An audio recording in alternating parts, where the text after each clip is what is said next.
Partisë Demokratike të Sali Berishës me zgjedhjet e pjesshme të 9 nëntorit i u kthye karma e 6 mars 2022, ku në ato kohë, nëpërmjet ndihmës së Ilir Metës, Berisha arriti të mposhtë Lulzim Bashën, duke i marrë shumicën e grupit të deputetëve dhe militantëve të partisë.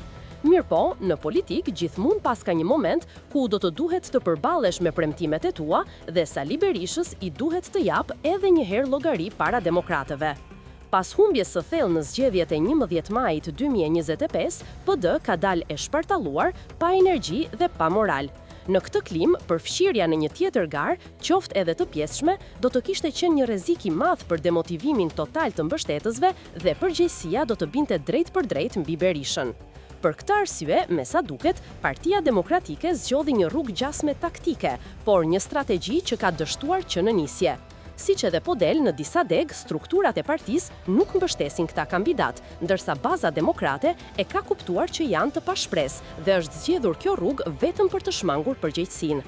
Partia Demokratike është sot e vetmja forcë politike që pretendon të jetë opozit, por që refuzon të dalë në zgjedhje me fytyrën e vet. Kjo nuk është strategji politike, për shmangje nga përgjegjësia.